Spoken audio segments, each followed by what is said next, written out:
Hey guys, we're at Nissan Z Fest 2021 here at the Nissan Canada Head office, and thought you guys might enjoy seeing some cars.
Early version of it, so it was a February build of '99.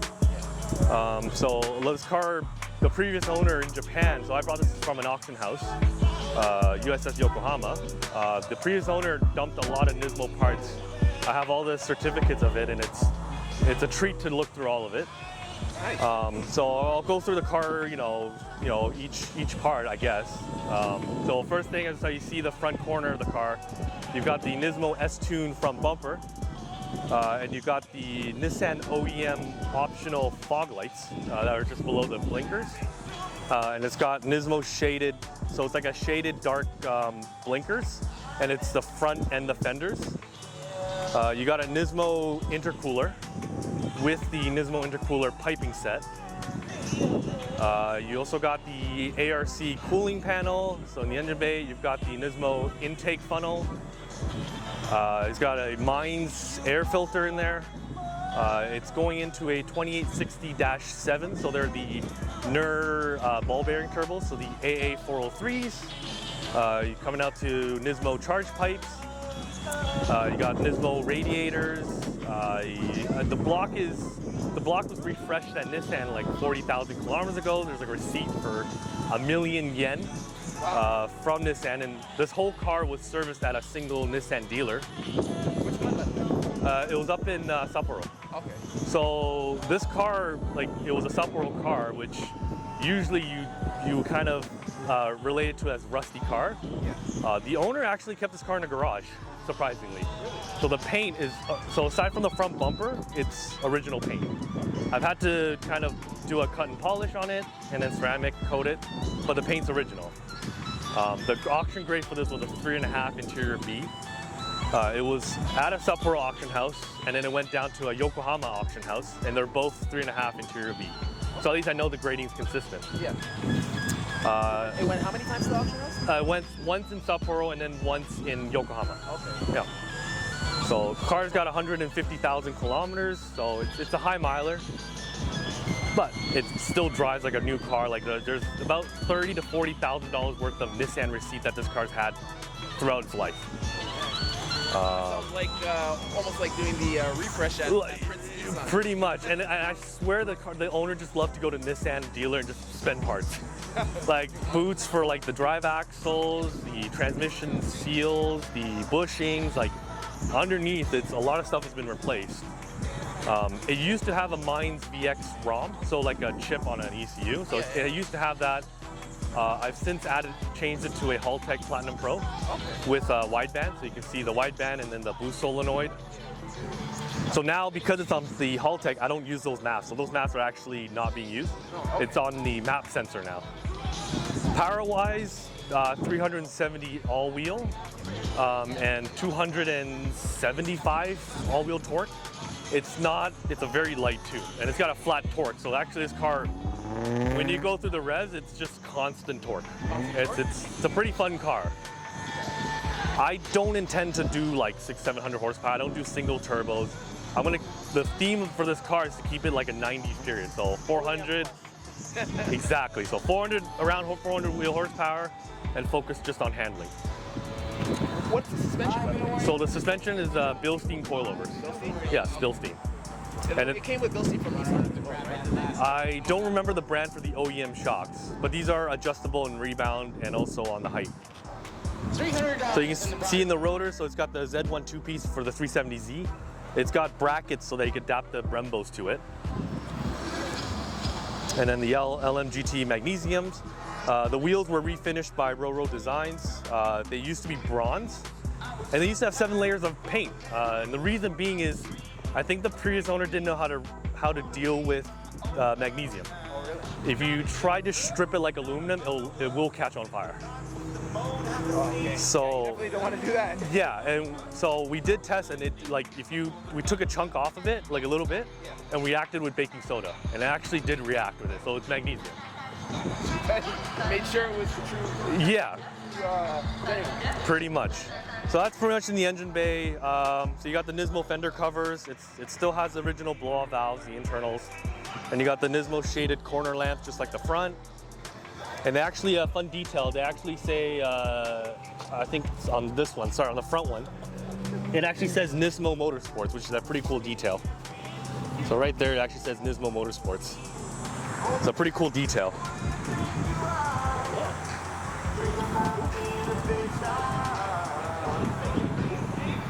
Yeah, so aside from that, the engine bay, it's pretty stock, like block is stock. It's a 05U block, it's not an N1 block. Okay. Interior wise, let me unlock the door. So you've got Nismo B-pillar garnish, you've got the Nismo carpets, the Nismo speedometer, and a very cool feature that this thing has, which is rare, is the Nismo MFD. So when you start up, you'll see the Nismo, and it's got on the GTR. So most standard GTRs, you only get GTR name on it. Yeah. The Nismo MFD adds a G meter. So if I were to, so you get a G meter on it. So that's specific to the Nismo MFD. And then the boost gauge, I can't reach in there. So if I go in there, so the boost gauge goes up to 2 bars. On the standard MFD, it only goes up to 1.2. Is it because of potentially being Nismo tuned? Yes, to get more boost. So they increased the graph on that. So that's just small things, and then you get a stop timer, so like a lap timer. So that little button right behind the shifter You can click it to start the timer and stop the timer. Really? Yep. That is cool. I didn't even know that. Yeah, and then another feature that it has is, if I can grab it, it's got a little, it's got a cord right here. I'll just hang it here. I'll go to the other side. Yep.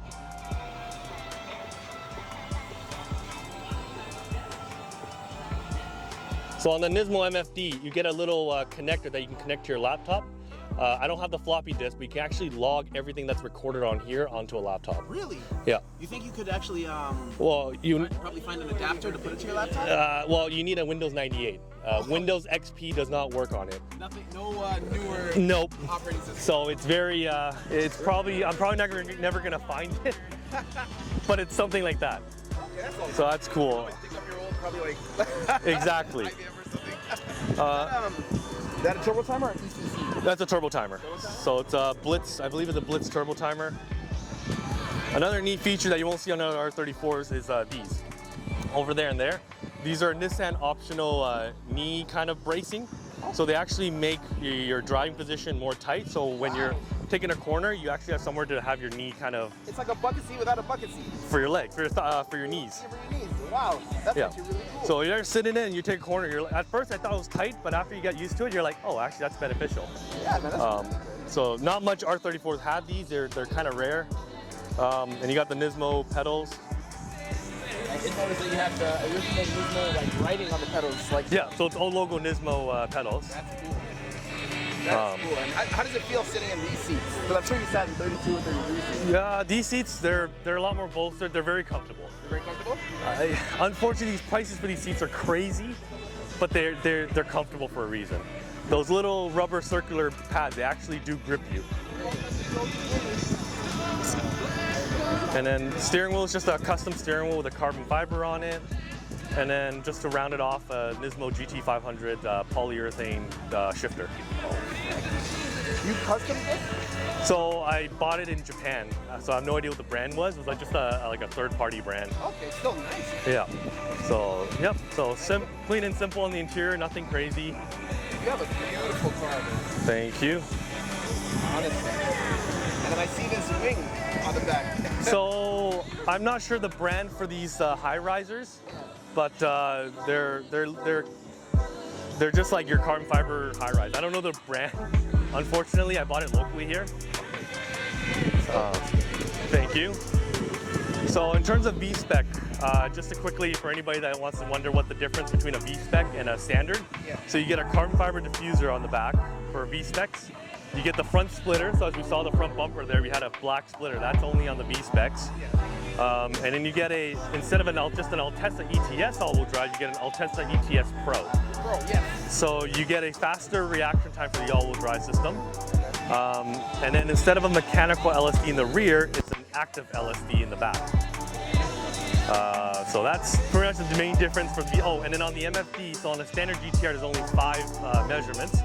On the V-Specs and higher, so V-Spec 2s and NERS, you get 2 more readings, which is the exhaust temperature and the intercooler temperature. That's important. Yes. That's important. These things, they produce a lot of heat. Yeah. So in terms of exhaust, it's got a Raymax catback exhaust and a Raymax downpipe. It's still running the same dump pipes, the OEM dump pipes. I do want to change those down the road. What's the size for the OEM ones? OEM, I think it's like 2.5. Okay, because I think I have the OEM ones as well. Oh, possibly, yeah. So this is 3-inch all the way from the downpipe. Okay. It's got decatted. And then for the tail lights, they're Nismo LED tail lights, which are discontinued. I'll turn it on so you can see.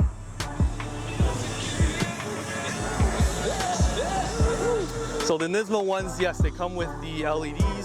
On the normal GTRs, it's just like a kind of like incandescent bulb that lights the whole thing. I kind of call them stove burners because they look like your stove burners on high. So that's discontinued. You can't really find those, unfortunately, but they look great. So, but in terms of that's pretty much the rear. You got the Nismo rear spats here. And you got a diffuser as well, right? That's the V-Spec diffuser.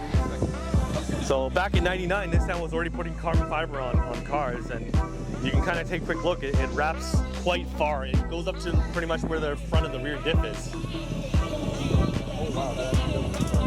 Yeah, so it's a pretty neat feature, and these carbon diffusers, they're around $4,000 to $5,000. With shipping, used, they're not cheap. But when you're buying an R, nothing's really cheap. Yeah, no, nothing's really cheap. Except that kind of prestige. Yeah. Oh. All right, thank you. And the color, it's a black pearl. I said, aside from the front bumper being repainted, the car's original paint. You have an awesome ride. Thank you very much. Thank you. Thank you for doing the car, man. Honestly,